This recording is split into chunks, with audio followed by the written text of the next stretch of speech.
C'est bien, donc ça veut dire qu'aujourd'hui, tu recommanderais vraiment les gens de venir faire médecine en France. Et en termes de salaire, dis-nous, les médecins ont combien en France?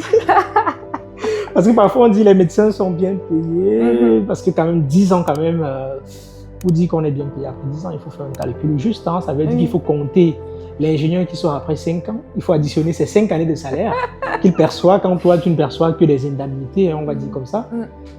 Alors les médecins gagnent combien en France? Ils sont dans quelle fourchette? Encore une fois, ça dépend de l'exercice. Ok.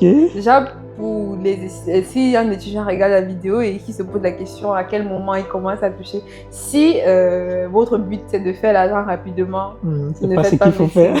Ne faites pas médecine parce que ça prend un bon moment avant de... En tout cas, en ne comptant que sur la médecine, parce que tu peux faire quelque chose à côté, bien sûr, si tu as le temps et la force pour.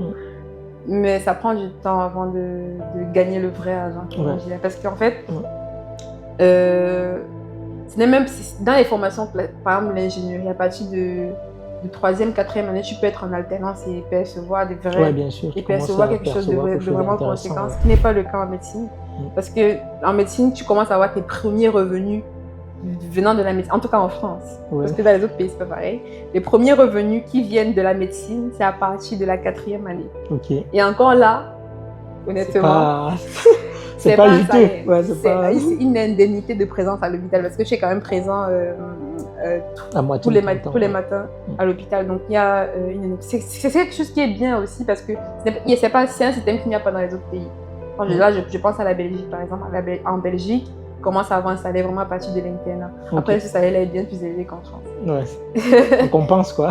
Voilà. Et donc, Et donc pendant l'externat, c'est-à-dire de la 4e à la 6e année, vous avez des revenus qui viennent de votre présence à l'hôpital. Mais ce ne sont pas des revenus suffisants pour une qualité de... Enfin, ce n'est pas des revenus qui peuvent assurer une qualité de vie normale en France. Donc, beaucoup d'étudiants en médecine, moi je parle pour moi en tant qu'étudiante étrangère, beaucoup d'étudiants en médecine qui ont leurs parents ici, ils ont des revenus qui viennent de leurs parents. Pareil, moi aussi j'ai des revenus, mes parents continuent à me soutenir financièrement.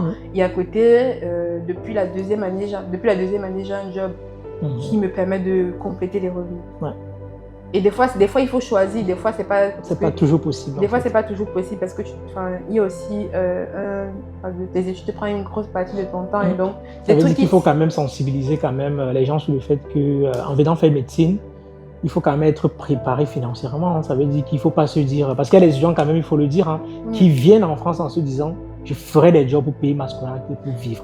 Ils sont uniquement basés sur ce principe de financement. Et ça risque à un moment de débugger par rapport à l'étude de médecine. En médecine, en tout cas, oui. Parce que peut-être tu auras des jobs sur toutes... Après, il y a des gens qui s'en sortent très bien.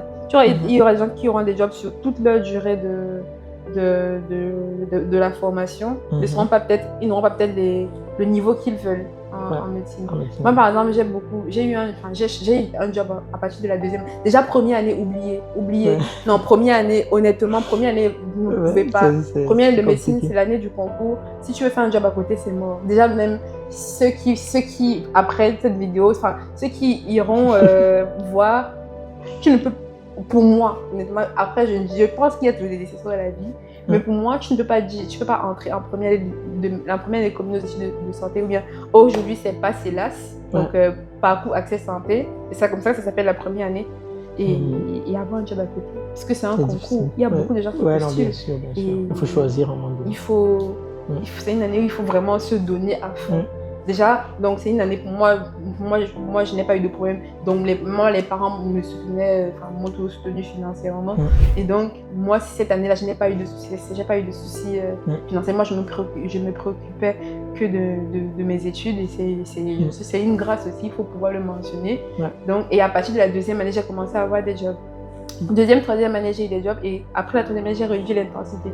J'ai changé, j'ai pris un job. Changé le type de job. Voilà, j'ai pris un job plus flexible. Voilà, plus flexible et qui me laisse plus de temps pour bien me concentrer sur mes études. Et donc, c'est un truc important de se dire que peut-être même si on compte uniquement sur les jobs, ce ne sera pas toujours évident.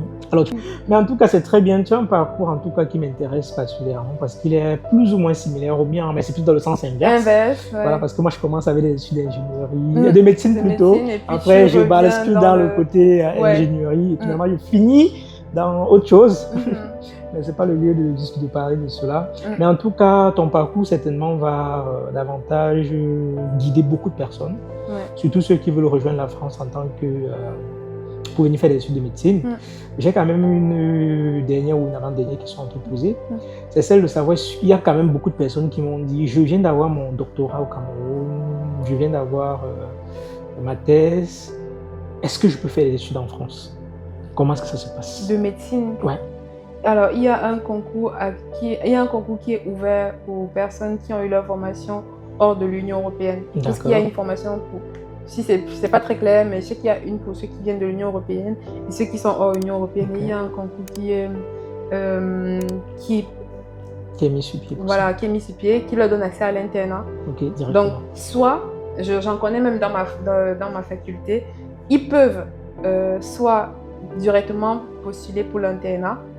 Donc, le concours leur permet de passer le concours de l'internat après. Donc, et ils passent le concours ou bien ils choisissent de reprendre l'externe.